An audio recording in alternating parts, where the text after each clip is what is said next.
Hey there riders, Moto Journo Kris here, and Honda have taken the covers off their new Hornet 750 and we're seeing an option that looks to sit between the 650 class and the extremely value-laden 900s while undercutting the former, a bit, depending on how you look at it. But let me know what you think is the new Hornet 750's closest competitor in the comments, and what you think of this move away from an inline 4. Honda certainly isn't a motorcycle brand that really comes to mind when I think cheap, personally, and while value is pretty subjective, I wouldn't say they spring to mind on that metric either, unless I look way back to the CBR 300R and the CB 300R back around that 2013 mark, so this does seem an interesting move. Maybe I'm being a bit cruel here, but this also seems a case of Honda keeping the styling a bit dull in comparison to their Neo Retro CB range, which is sizzling in comparison, which I feel is a bit of a throwback to the earlier days of naked bikes or cars not that long ago, where you'd make the really good value machines a bit uggo to give people a reason to buy something prettier and pricier.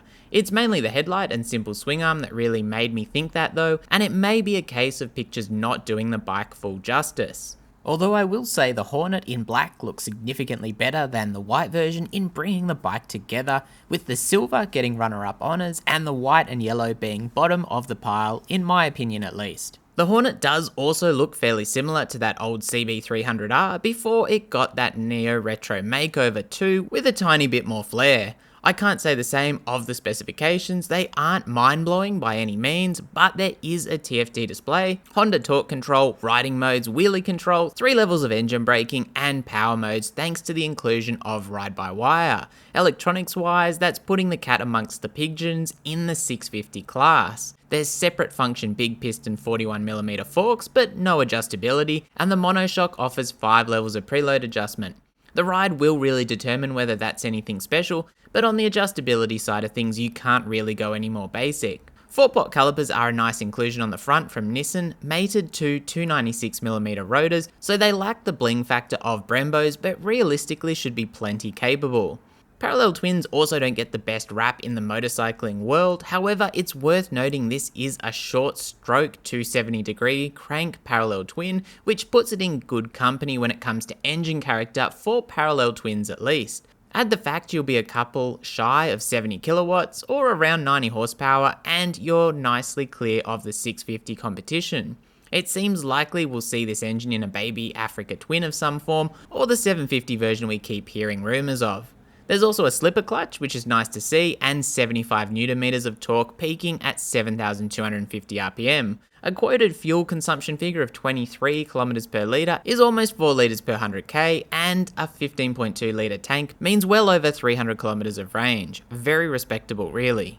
Total weight at the curb is 190 kilos, which is more 900cc competitive than 650 class competitive in my mind, but you can't have everything. A 795mm seat height is also inviting for shorter riders with a clearly relaxed naked bike seating position. Wheels are a set of 5 split-spoke cast aluminium items with a fairly standard 120x70 front and a 160x60 rear. Lighting is all LED, as I think we'd expect on anything new to the market in this year, and the bike does run the HISS security system for extra peace of mind. Indicators are self-cancelling too, with an emergency braking activation system for extra visibility when things get hairy. Plus, Bluetooth connectivity allows the Honda smartphone voice control system for nav, calls, messages and music through the dash and switchgear, as well as the actual voice control of course. There's also plenty of accessories, including accessory packs, although unfortunately you have to dip into these for the quick shifter. Now UK pricing has been released at £6,999 or £201 cheaper than the MT-07, which is in itself a little bit less than the Z650.